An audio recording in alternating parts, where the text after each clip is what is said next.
Licencié pour un rap, ma revanche a coûté 80 millions de dollars. Le jour où j'ai été licencié à cause d'un simple rap à la dinde, j'ai compris que ma vie allait changer pour toujours. J'étais assise dans mon minuscule bureau sans fenêtre, au sous-sol de Vanguard Systems. Il était midi, un mardi.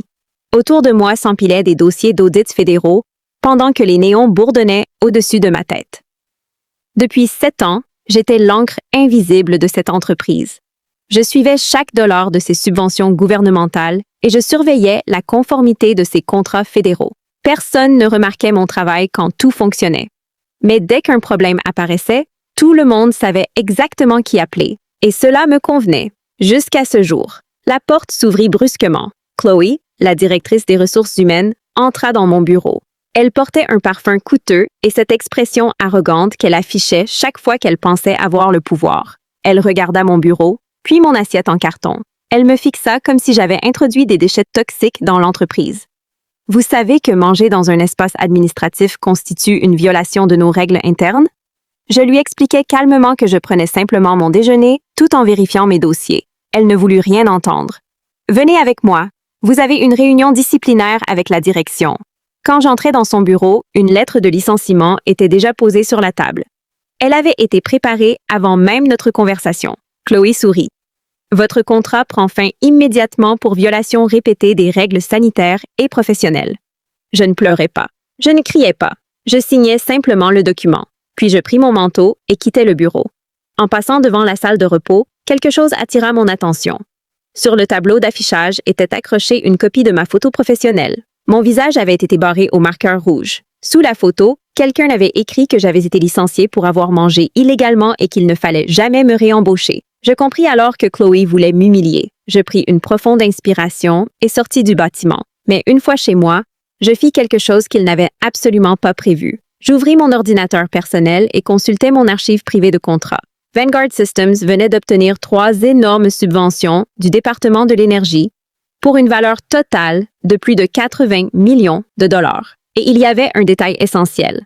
Dans ces contrats fédéraux, j'étais officiellement désignée comme la seule responsable certifiée du contrôle de conformité.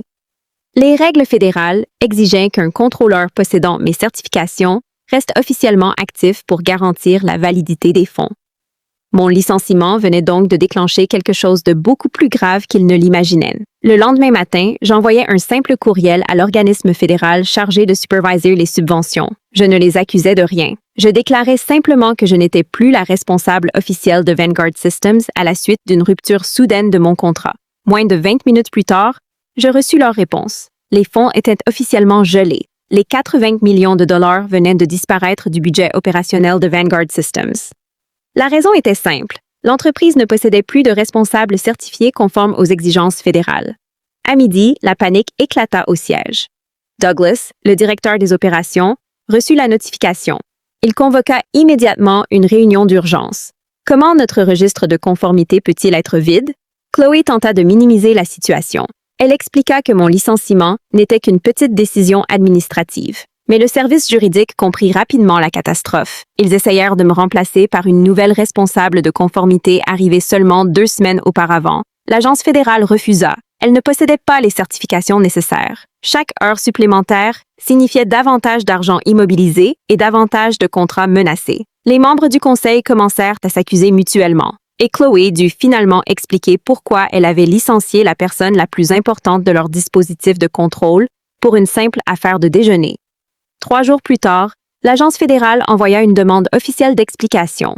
Douglas rédigea une lettre affirmant que mon départ résultait simplement d'une modification interne des règles professionnelles. Mais l'enquêteur fédéral répondit avec une précision terrifiante. Il rappela que le licenciement d'une responsable certifiée pour une violation interne mineure constituait un problème contractuel majeur. Le pipeline de financement fut suspendu en attendant un audit complet.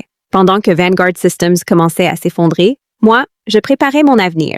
Je créais officiellement ma propre société, Apex Regulatory Services. Grâce à mes certifications et à mon dossier professionnel impeccable, je fus rapidement autorisé à travailler avec plusieurs grands entrepreneurs du secteur énergétique. En seulement 48 heures, je signais 2 nouveaux contrats. En une semaine, je gagnais davantage qu'en 2 mois chez Vanguard Systems. Le lundi suivant, les auditeurs fédéraux arrivèrent au siège de Vanguard Systems.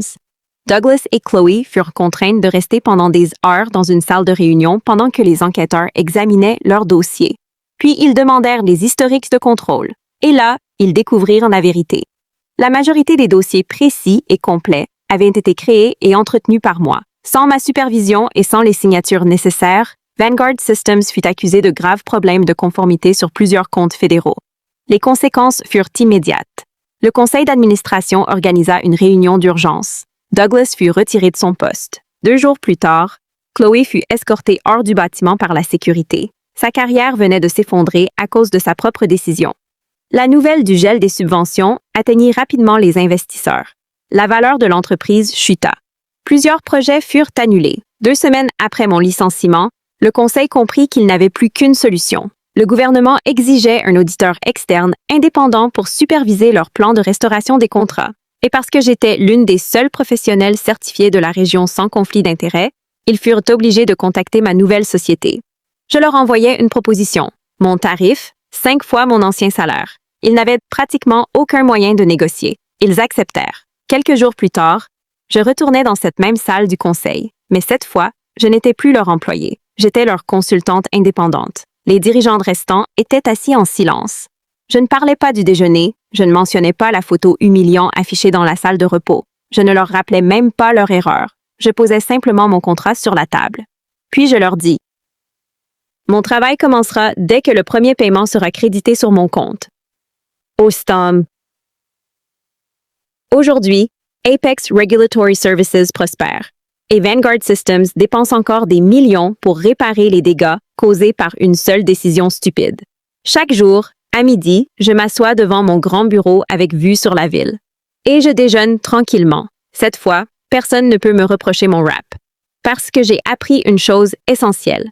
Le véritable pouvoir n'appartient pas à la personne qui parle le plus fort. Il n'appartient pas non plus à celle qui possède le plus grand bureau ou le plus beau titre. Le véritable pouvoir appartient à ceux qui connaissent les règles, conservent les preuves, maîtrisent les détails et construisent silencieusement leur propre force. Ils pensaient m'avoir licencié pour un déjeuner. En réalité, ils venaient de licencier la personne dont ils avaient besoin pour garder 80 millions de dollars.